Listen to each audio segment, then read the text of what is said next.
Hello बच्चों, चलिए आइए आज हम लोग जानेंगे कि प्रिज्म क्या होता है और प्रिज्म द्वारा प्रकाश का जो वर्ण विक्षेपण होता है वह क्या होता है। आज इसके बारे में समझेंगे। ठीक है, तो आइए समझते हैं कि प्रिज्म क्या होता है। ठीक है, प्रिज्म प्रिज्म प्रिज्म ठीक है, तो चलिए समझ लेते हैं कि प्रिज्म किसे कहते हैं। देखिए, जो प्रिज्म होता है वह एक ऐसा समान पारदर्शी माध्यम होता है जो किसी कोण पर झुके हुए दो समतल पृष्ठों से घिरा होता है, उसे ही प्रिज्म कहते हैं। जैसे देखो, जो प्रिज्म होता है वह इस प्रकार से होता है, इस तरीके से यह। ठीक है, जो प्रिज्म है वह किसी कोण पर, देखिए यहाँ पे जो बन रहा है इसी को कोण, ठीक है, किसी कोण पर झुके हुए दो समतल पृष्ठों से क्या होता है, घिरा होता है, उसे ही क्या कहते हैं, प्रिज्म कहते हैं। ठीक है, देखिए, और यहाँ पे जो ये कोण बनता है इसे प्रिज्म कोण कहते हैं और प्रिज्म कोण को दर्शाते हैं ए से। ठीक है, और यह वाला जो पृष्ठ, यह वाला जो पृष्ठ दिख रहा है इस साइड का, इस वाले पृष्ठ को कहते हैं प्रथम अपवर्तक पृष्ठ। वर्तक पृष्ठ, इसका नाम है प्रथम अपवर्तक पृष्ठ। और देखिए इस साइड वाला जो पृष्ठ है इसका जो नाम है यह होता है द्वितीय अपवर्तक पृष्ठ। और ये जो नीचे वाला है इसे कहते हैं आधार। ठीक है, तो समझ में आया कि प्रिज्म में क्या क्या चीज होता है। प्रिज्म एक ऐसा समान पारदर्शी मतलब होता है कि जिसमें प्रकाश के आर पर क्या जा सके। इधर से प्रकाश के अगर डालेंगे तो ये इस पार क्या होगा, निकल जाएगा। ठीक है, इसी को समान पारदर्शी माध्यम बोलते हैं। प्रिज्म एक ऐसा समान पारदर्शी माध्यम है जो किसी कोण पर झुके हुए दो समतल पृष्ठों से क्या होता है, घिरा होता है, उसे क्या कहते हैं, प्रिज्म कहते हैं। ठीक है, और यह जो यहाँ पे कोण बना इसे क्या कहते हैं, प्रिज्म कोण।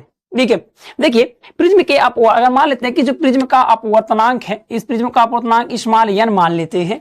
यदि प्रिज्म का अपवर्तनांक स्मॉल n हो तथा अल्पतम विचलन कोण डेल्टा m, इसको डेल्टा m पढ़ते हैं, यदि अल्पतम विचलन कोण क्या हो, डेल्टा m हो, तो अपवर्तनांक का जो सूत्र होता है वह होता है n बराबर साइन a प्लस डेल्टा m बाई 2 और इस पूरे के साइन a बाई 2।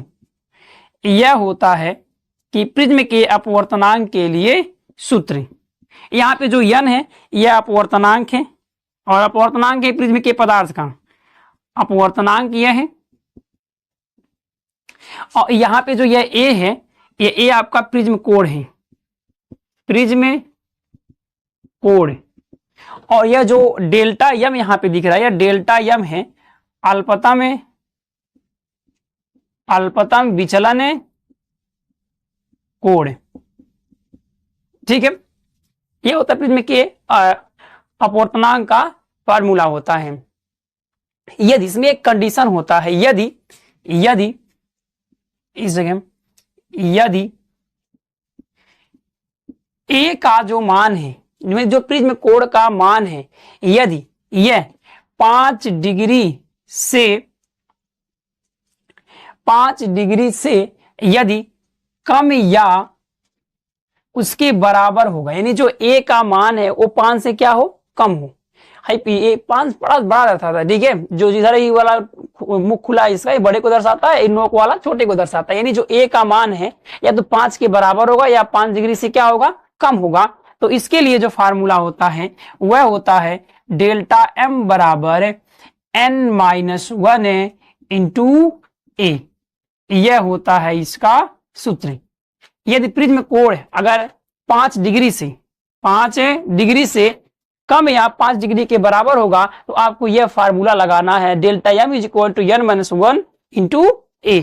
ठीक है, देखिए इसके आगे हम लोग समझेंगे कि प्रिज्म द्वारा श्वेत प्रकाश का वर्ण विक्षेपण क्या होता है। तो आइए इसको समझते हैं। ठीक है, इसका वर्ण विक्षेपण क्या होता है। ठीक है, तो आइए इसको समझते हैं। सबसे पहले क्या बनाएंगे, एक प्रिज्म बना देते हैं।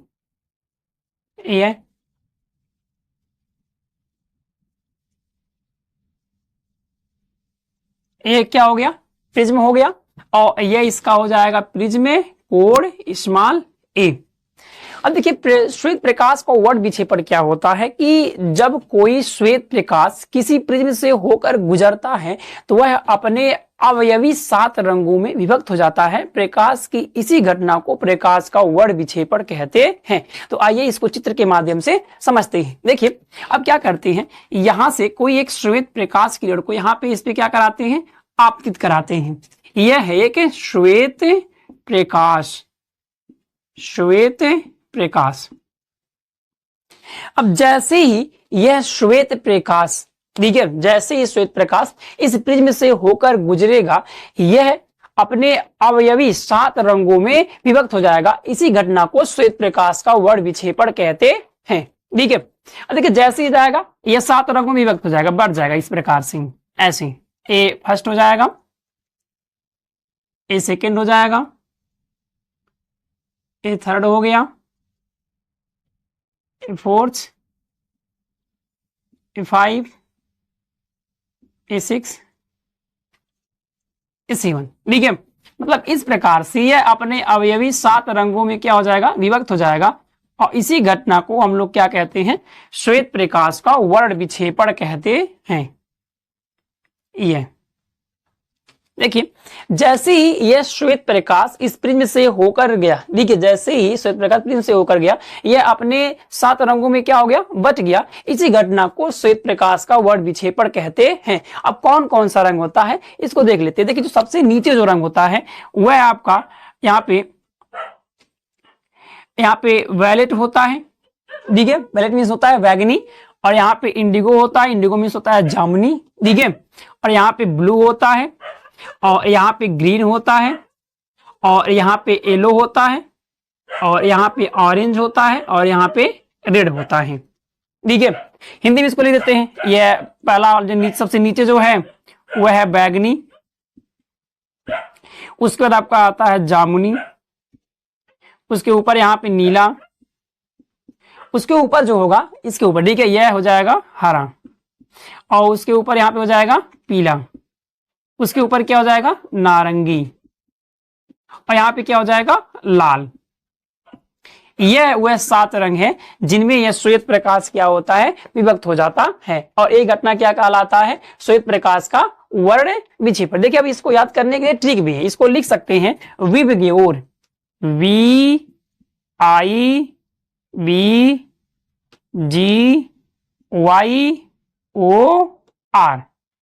विबग्योर। इसको याद कैसे करते हैं, विबग्योर से याद कर लेते हैं कि सबसे नीचे जो होता है वो बैगनी होता है, उसके बाद जामुनी होता है, फिर नीला होता है, फिर हरा होता है, फिर पीला, फिर नारंगी, और लास्ट में क्या होता है लाल होता है। तो इसको विबग्योर से याद कर सकते हैं कि जो श्वेत प्रकाश है जब किसी प्रिज्म से होकर गुजरता है तो वह किस किस रंग में क्या होता है, विभक्त हो जाता है। और एक घटना क्या कहलाता है आपका, श्वेत प्रकाश का वर्ड विक्षेपण।